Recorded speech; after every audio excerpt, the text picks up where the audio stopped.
All right.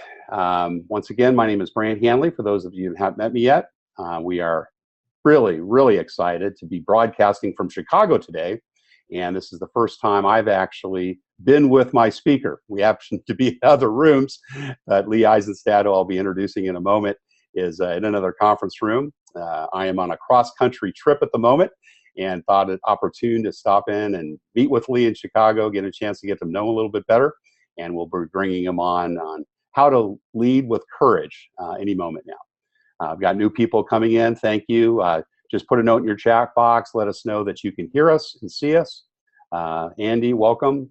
Tell us where you're signing in from today. Once again, my name is Brant Hanley, Managing Director and founder of Resource Options International. We do retained executive search for the mighty middle market, and we'll get underway in a couple of minutes. Good. Thank you, Matt. We've got, thank you for the welcome to the Windy City. Wonderful. Glad things are good up in your neck of the woods, Matt. And Kyle, thank you for letting us know it all sounds well. Good. We'll give it a couple more minutes. We've got more people coming in. Usually folks will kind of come in over the next few, but glad that we've got everything working technically. Our new webinar platform with Zoom is not failing us, which is a good thing. And we've worked through all of the bugs today, and we're very excited to bring our next presenter. And I'll be introducing Lee Eisenstaedt on how to lead with courage in a couple of minutes. So let us know, once again, if you haven't signed in already, just put a note in the chat box. Let us know that you can hear us and see us. We want to make sure we've got good connectivity to all points over the globe. And we do have folks joining us from Europe. Got folks on the West Coast, East Coast, Central Time today. Terrific, great. Well, thank you. Kim, great, welcome. Glad you could make it. Glad you can hear and see us. Okay, well, let's get underway. Don't want to keep you in suspense much longer. Once again, as I said, my name is Brant Hanley. I'm Managing Director and founder of Resource Options International. We conduct these webinars monthly to bring competencies to the mighty middle market.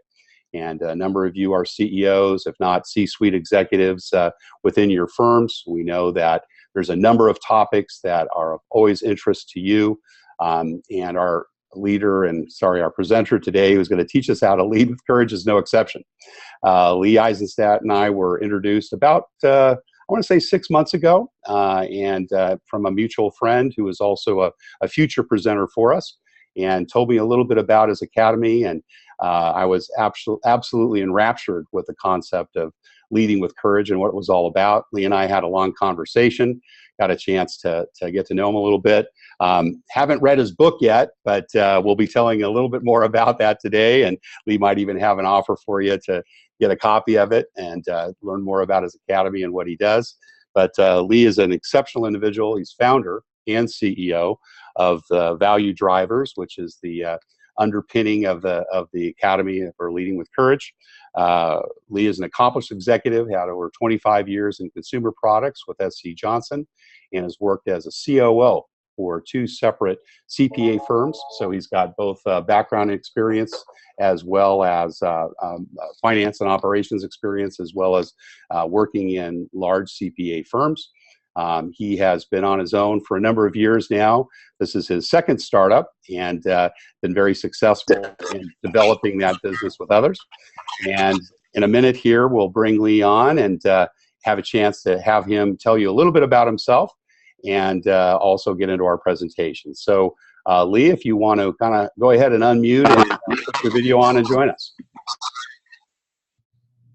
Okay, Brant, I'm doing that. Let me get all started up here. See if I'm following directions well. All right, terrific. Well, why don't you tell us a little bit about yourself, and I'm going to go ahead and mute myself off and get a chance to hear more about you. Well, thank you for that introduction, Brant. Yes, I got to make one correction. I'm the co-founder of Leading with Courage Academy. We recently created that LLC. I had been the founder of Value Drivers, and it's been superseded now by Leading with Courage Academy. Prior to that, I had been almost 25 years with SC Johnson, a large consumer packaged goods company that makes Windex and Pledge. Was a finance and operations executive in both the U.S. and Europe. and spent a number of years in different parts of that family-owned business. Started Leading with Courage Academy with my co-founder, Trent Clark, about a year ago, and it was based on the book that we're going to be talking about, being a leader with courage. And I'll kind of segue into that. When I started, it was actually Value Drivers that then becomes Leading with Courage Academy. I knew I'd have some downtime. And what I wanted to do was understand, why do 40 to 50% of C-level executives fail in the first 18 months in the job? And it's not something that's been happening only recently. It's been happening for over 20 years. So what I did when I first started the firm was went out and talked to 30 CEOs, people that had been in their jobs for more than 2 years, to try to understand, what had they done to get past that 18-month obstacle? What had they avoided, minimized, or recovered from? And what could others that were coming into those roles do to be better prepared for what lies ahead? That led to the book that we published just about a year ago, and it hit Amazon bestseller status in July of 2016. That research of talking to 30 CEOs, all different industries, different parts of the country, different sizes of companies, quite a diverse group, led to the identification of 26 attributes of effective leaders that led to 4 characteristics of those leaders and 9 behaviors of those leaders. The book gets into great detail about the attributes and the characteristics and the behaviors, and today we're going to focus on the 9 behaviors, or at least a few of them. But before we get into a few of them, I just wanted to share with you what the 9 behaviors are. And these are behaviors that the effective leaders know to watch out for these. And the 9 are shown on the screen here. First one, and this was probably one of the most important, was failing to honor the culture. Coming in and saying things like, the problem here is we need to change the culture. We're going to talk about this one in more detail, but that's one that successful leaders know not to do. They honor and respect the culture. They also know that it can be dangerous to come in with the answer. We're going to talk more about that one as well in detail. They know to avoid becoming isolated, not to stay in their offices. They know to get out and to meet people, not just people in the company, but also customers, suppliers, but to really be accessible and open to getting to know the people that are responsible for the company's success. Another one we're going to talk about in a minute are sticking with underperformers too long, attempting too much, and that really covers 2 different areas. One is just having too many priorities and focusing on a few things, and the other is trying to do everything yourself. So that attempting too much is one of the key derailers. Being blind to innovation. Maybe the leader has seen things elsewhere that have worked before, and they try to just implement it where they are now. And being blind to innovation or novelty can be a landmine that the effective leaders know to avoid. The effective leaders know how to gain alignment for a winning strategy. They craft that winning strategy. They're also very aware that they don't want to overpromise. They're very much aware of overpromising and underdelivering is a key strategy for them. So in a nutshell, those are the 9 behaviors that effective leaders with courage have either figured out how to avoid altogether, minimize, or they've recovered from. And as I said, we're going to talk about 3 of them. And these 3 tend to be the ones that most leaders have said they've run into a problem with.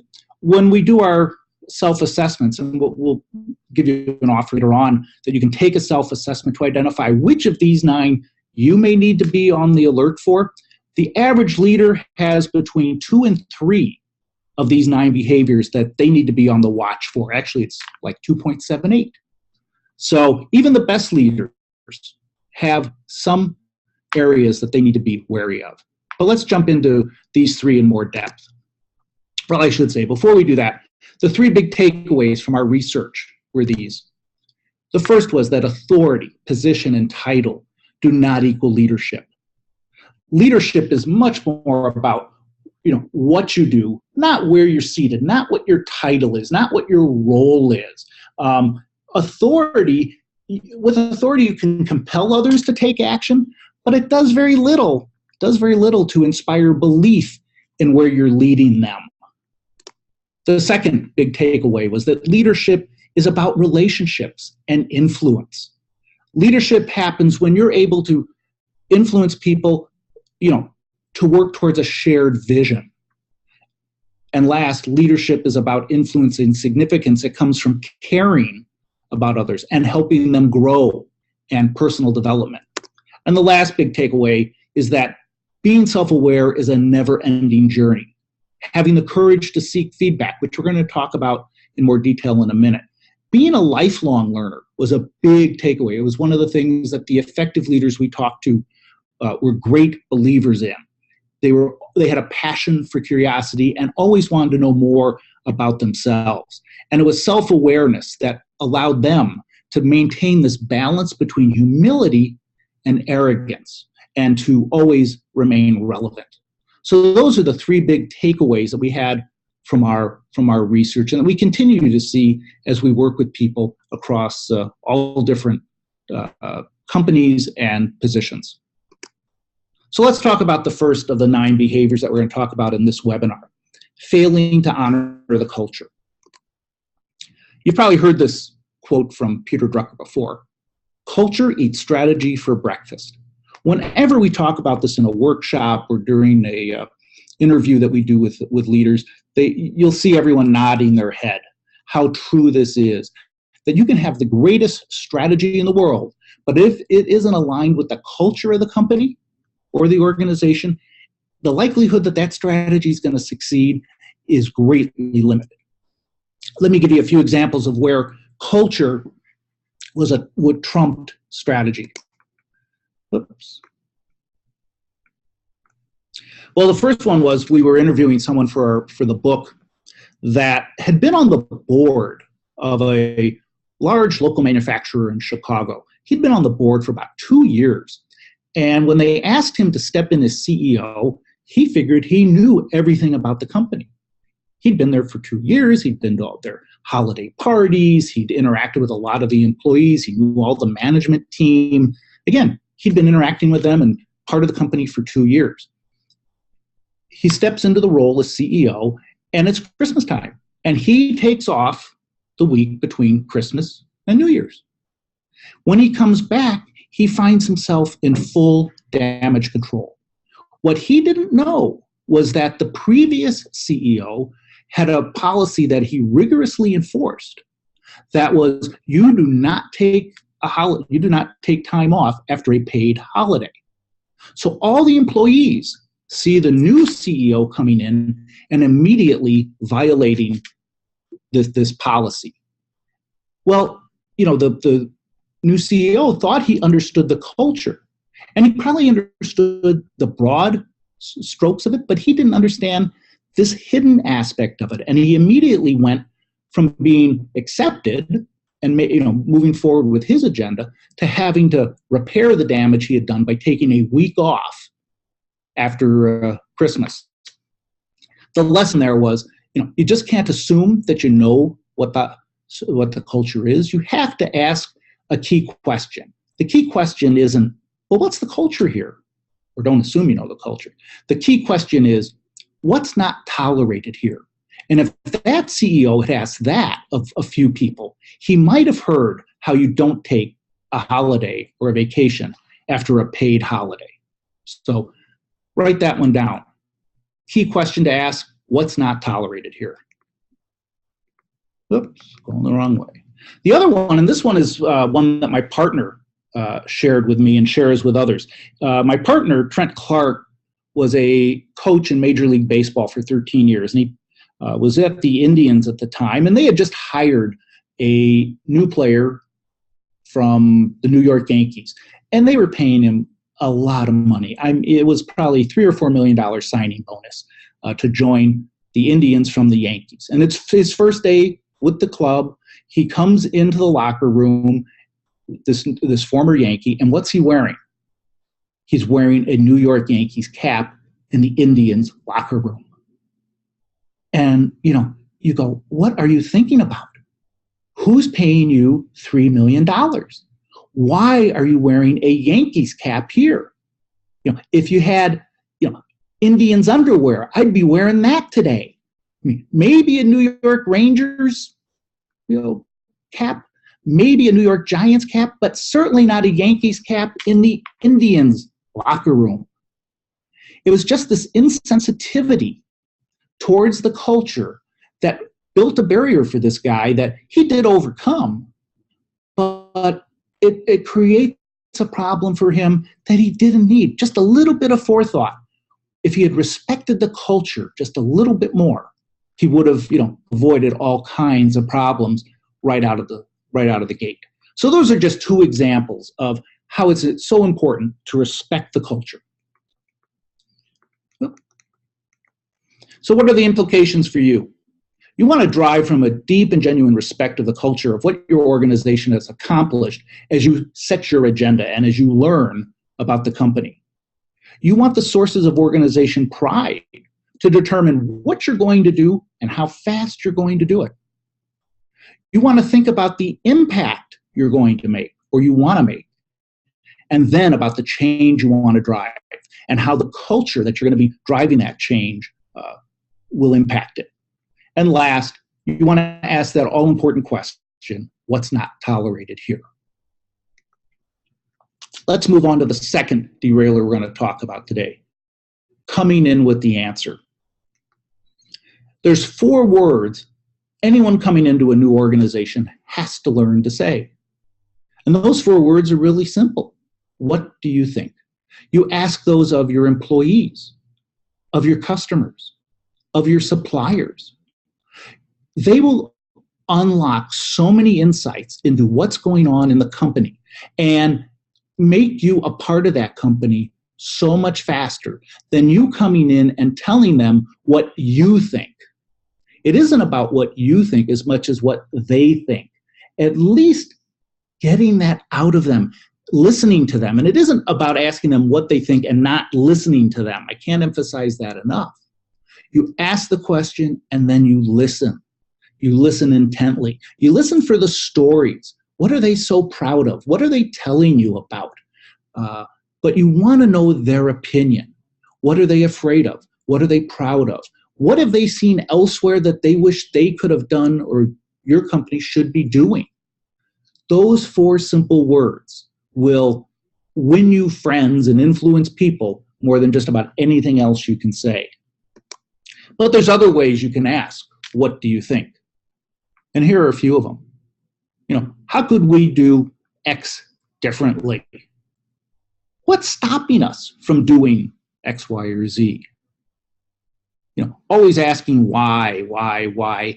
And I know some people say why can be a really intimidating question, and you may want to soften that to whatever you're more comfortable with. But I think you get the point. You just don't want to let it go at the surface. You want to keep probing. How could we test or pilot this now? And always saying, can you tell me more about that? But I can't tell you or emphasize enough how important it is to ask others what they think. You've got to watch this language, and we heard this from many before. Sometimes, and maybe you've caught yourself doing this, I know I have. You come into a new organization and you start talking about we and you. Well, when I was at X, we did it this way, and you're doing it this way. And this we versus you makes people feel really, really small. Like we were right and you were wrong. And again, it's a barrier that gets set up between you and them. And it's not a barrier that you probably intend.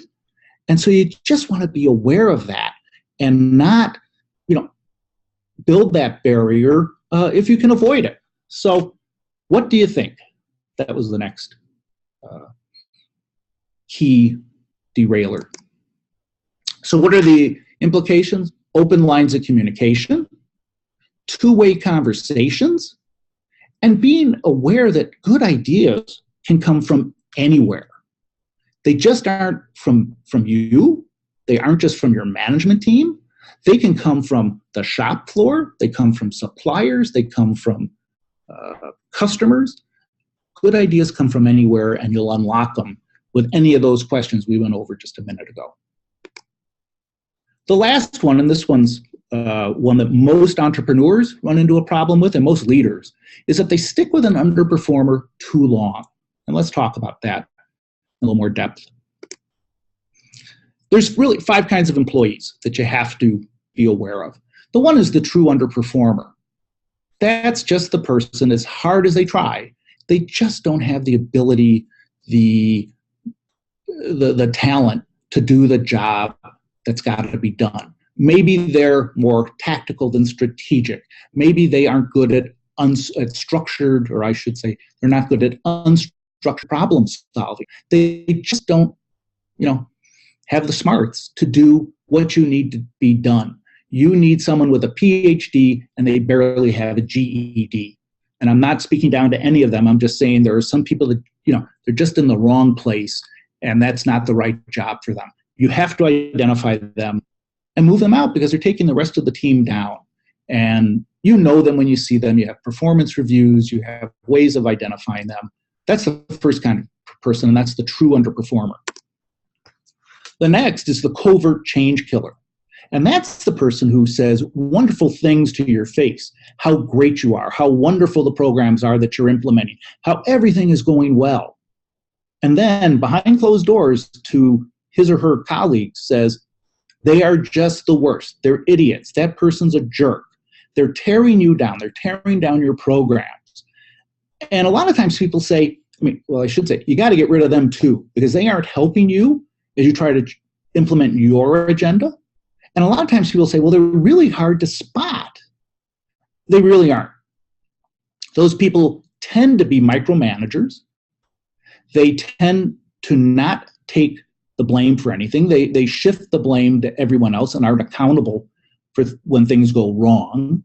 They tend to have higher turnover in their departments.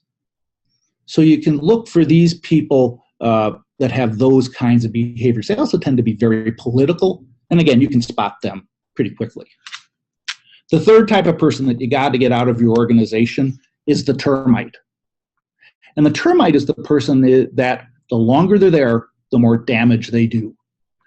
They probably are a good performer, but they've been there since you started the company. They haven't changed anything. They don't want to change anything, and they become an obstruction to change. Now, sometimes not changing things too quickly is good, but you got to have people that are open to change and that aren't just enamored with the status quo. I remember one time I was working with someone. We had not changed the prices in our vending machines at this company I was working for like 5 years. And the food service manager said to me, or I said to him, we need to raise the prices, maybe by a nickel or a dime, and we can just do that immediately. He said to me, well, yeah, I know we haven't done that for a while, but I think we ought to survey the employees to see what they think. And I said, what do you possibly think we're going to learn from that survey? How many employees are going to say, I think that's a good idea? No, I think that we've been underpriced for too long. You ought to raise them a quarter and not a dime. But that was an example of someone that, was not willing to change, was not willing to take a risk, did not want to rattle, any cages. And, they were not open to a change agenda at all. So that was a termite. You got to get them out of the organization too. The other problem with the termite is they're probably very well liked and they know everyone in the company, which makes it a little more challenging. But again, you can show how they haven't posted any results or made any changes. The third is the fourth person is the one that thinks he or she is irreplaceable. And let me give you an example, a story about that. I read about this one in the New York Times. The owner of a company was meeting with someone that was telling him how irreplaceable he was and how sorry he'd be when he left the company. And I think he wanted a raise or promotion or something of that sort. And so this owner of the company yelled out to his grandson, who happened to be working outside of his office, and said, "Bring me a bucket of water." And the grandson, kind of not sure what that meant, but did what his grandfather wanted, brought him a bucket of water, and the grandfather said, "Place it on my desk." So he places this full bucket of water on his desk, And he tells the person that he's talking to, who's asking for this promotion or raise, to stick his arm in the bucket of water, which the guy does. He says, okay, now pull it out. And he says, look in the bucket. He says, that's the hole you're going to leave when you're no longer here. That's the person that's irreplaceable. Everyone can be replaced. That's the point. So don't ever let anyone tell you they cannot be replaced. The last person, and this is the tricky one, is that person that's an outside the box thinker who, is not content with the status quo, who can become a real challenge to manage because they are not satisfied with the mundane or the routine. They're always pushing the envelope. And these outside the box thinkers can be seen as the covert change killer or the underperformer or the termite, because they're always just, stirring up trouble, or so it's perceived. But they can also be the ones that lead you to a breakout thinking, to a breakout kind of new product. And I would always argue that you got to be careful about your out-of-the-box thinkers. You don't want a whole department full of them. That would probably be anarchy to manage. But you need a few to keep you, challenged and to keep you thinking fresh thoughts, to keep you relevant, and to keep you on top of your game. So you need to look for them. But sticking with an underperformer too long, it's tough for entrepreneurs in particular, because a lot of times these underperformers are people that they started the company with. They tend to be family members, perhaps, or good friends. And it's really hard to part ways. But for the good of the company, for the good of the rest of the team, you need to do that. I was just reading something in the New York Times. Adam Bryant has a column every Sunday, and I encourage you to read that. I think it's called From the Corner Desk or something like that. It's every Sunday in the New York Times, and it's quite good. And they were commenting about how Adam has never met a CEO who has ever regretted, in hindsight, terminating an employee, who fit one of these categories. Never. If they were an underperformer, he never regretted terminating them in hindsight. They regretted sticking with them too long, but never regretted firing them too soon. So what are the implications for you? Don't focus too much on the rear view mirror. Yeah, that termite or the underperformer, the irreplaceable employee may have been great 5 years ago. But what have they done today? Also, don't think you can rehab everyone.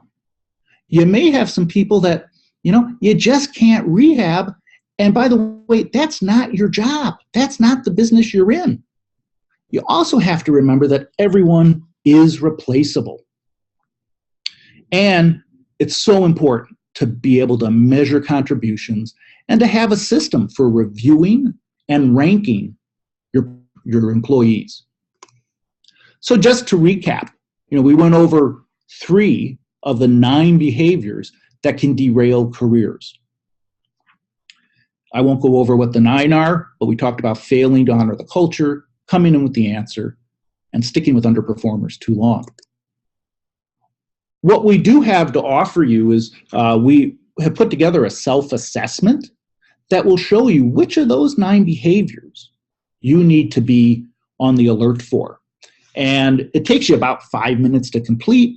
You get a 3-page personalized report.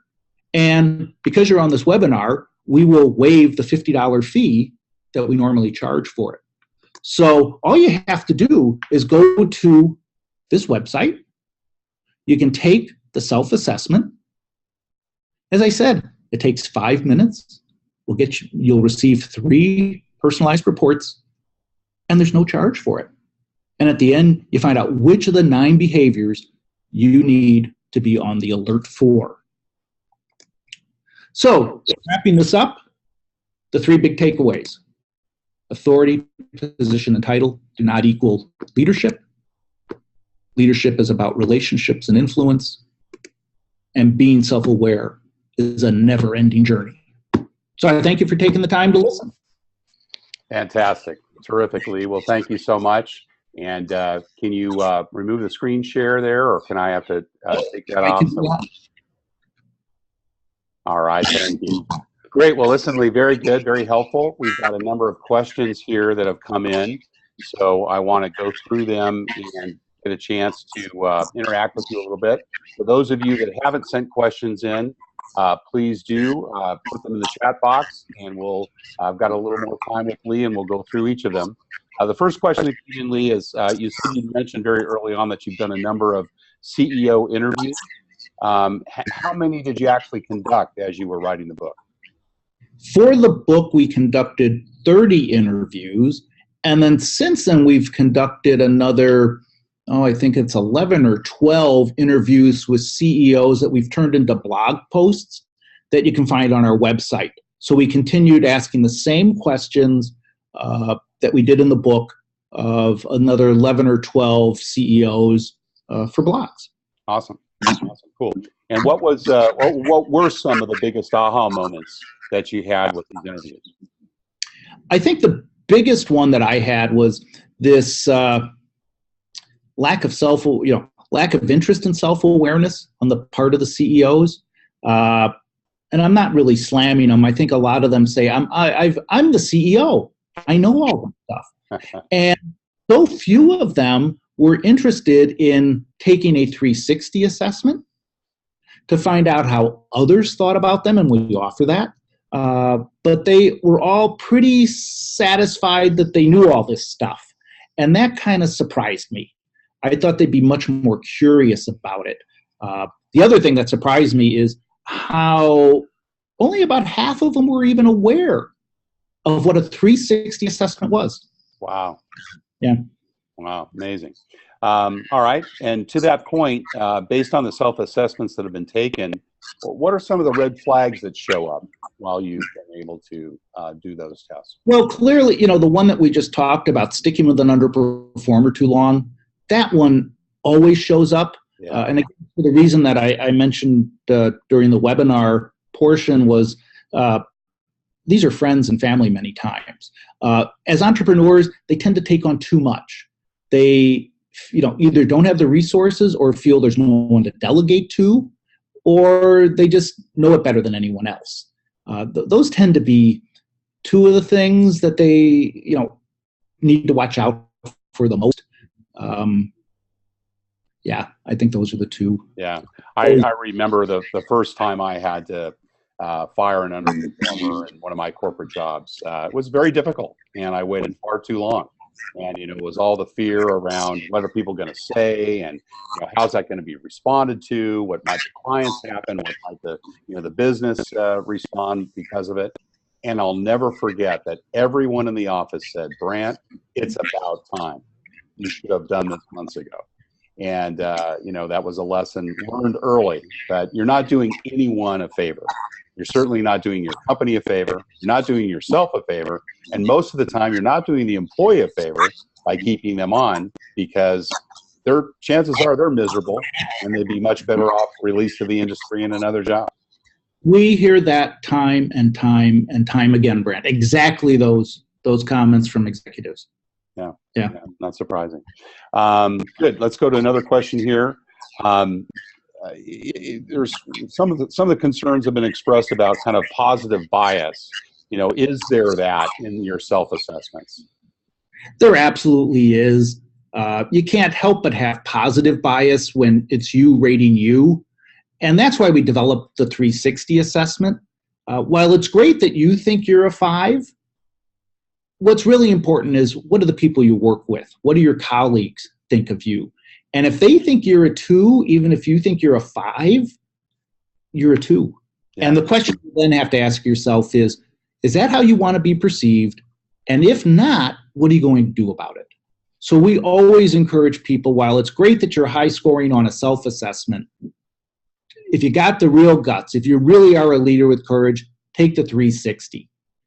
I will even add, when we do our workshops and coaching assignments, we now have in our contracts that the champion, the leader of the project, let's say the CEO, has to take a 360, because there's no way that they can stand in front of their people and say that this 360 is an important, valued tool if he or she hasn't taken them, him or herself. So we insist that that be part of the project.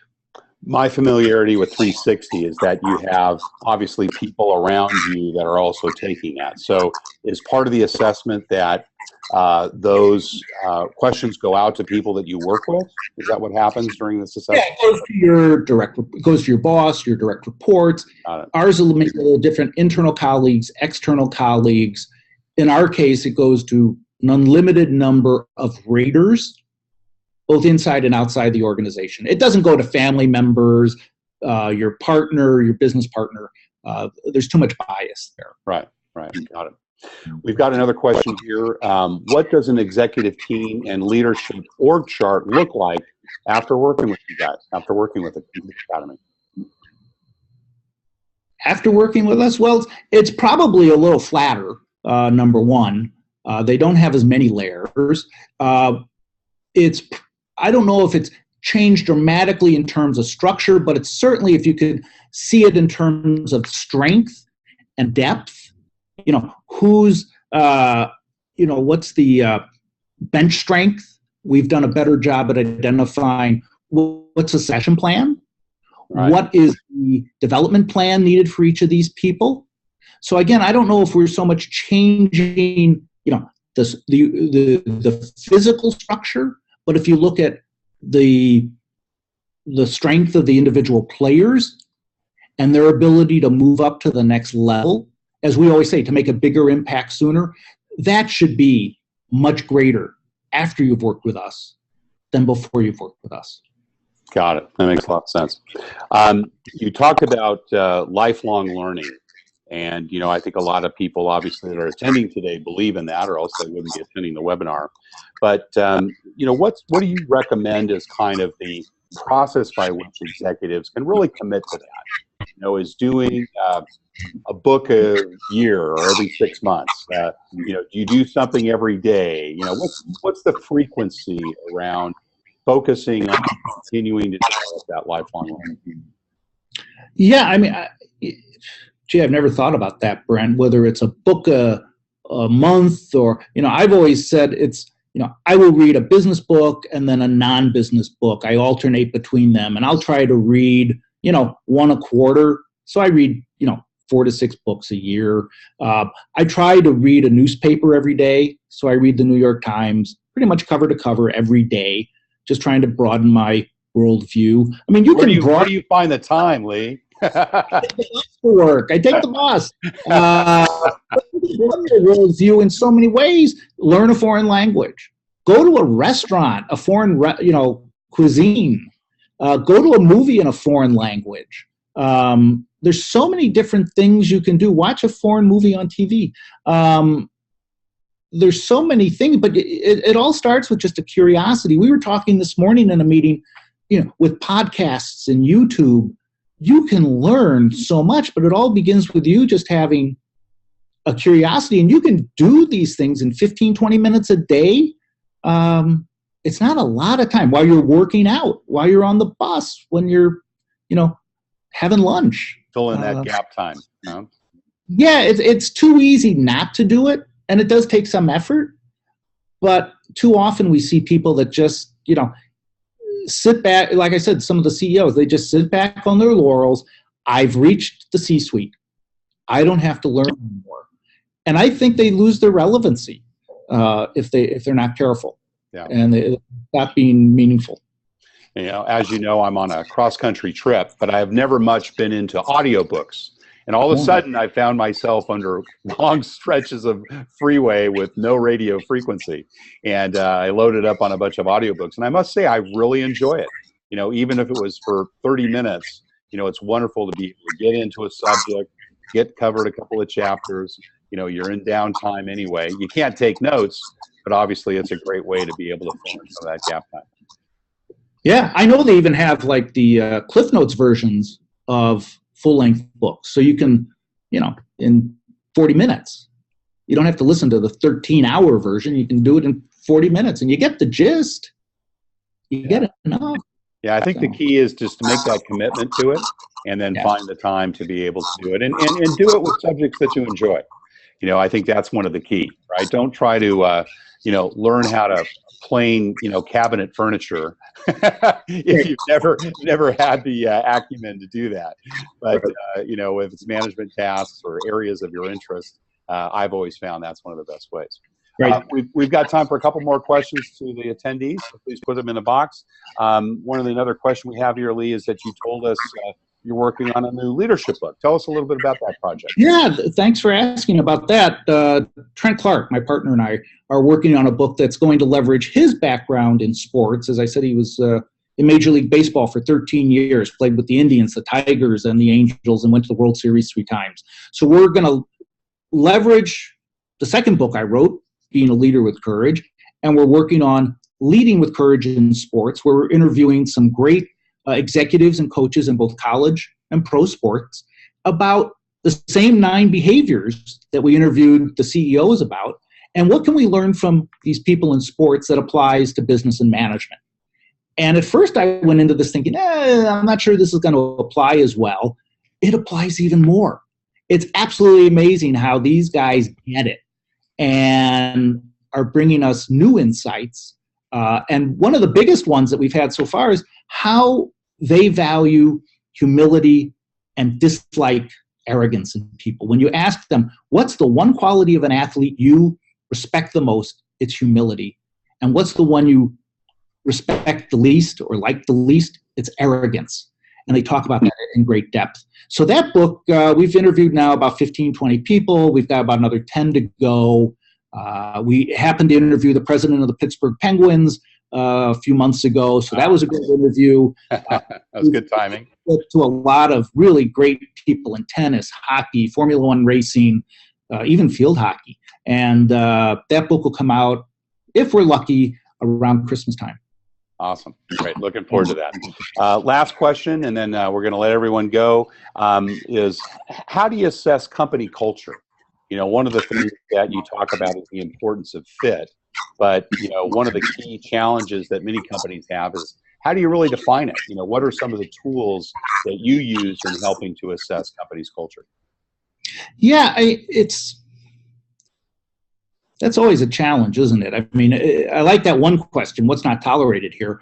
But I think it's meeting with the people, actually going out and kicking the tires. I just identified or saw an article, and if anyone wants it, shoot me an email and I'll send you these 8 or 9 questions that I literally just saw last week about that, where they say meet with like 40, 50 employees, one-on-one. And you ask them things like, what are you afraid of here? What have you seen elsewhere that you wish we had done? What benefits do you think we should be offering that we don't? And there were 8 or 9 of these types of questions that they said will give you a lot of insights into what the culture is of the company. And as I reflected on that, I said, that is a pretty neat way to start to get behind the curtain. Because if you just ask people, what is the culture? You're never going to see it. You only see the culture as it's demonstrated in the way people work together, in the way they behave, in the way they interact.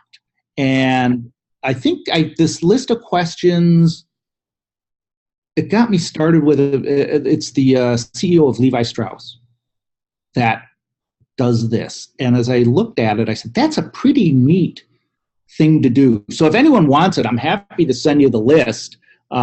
It's just something I discovered, and we've got culture surveys, we've got a lot of different things we can do. And so if anyone wants to know more about that, reach out to me. But I think these 8 or 9 questions were a pretty easy way to do it. You can do it anywhere. And as I read them, I said, this would work anywhere. So hope that answers the question. Fantastic. Great.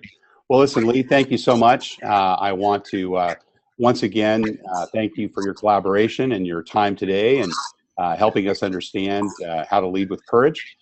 For those that will be watching this as a replay, they might have missed your offer in terms of do the assessment. So if you want to go ahead and put that last slide up on screen share, would be great to have that there for posterity. I want to thank all the attendees who came in today and had a chance to ask some questions. And please do take Lee up on his offer going to this website. It only takes 5 minutes. You get 3 reports out of it. A great opportunity to do a self-assessment and learn more about who you are and what those issues are that you need to work on. So once again, Lee, thank you so much. Appreciate your time. Looking forward to welcoming you back after you've got the next book, and maybe we can have Trent join us as well. For sure. All right. Thank you, and thank you all for attending. Bye. Thank you. Bye-bye.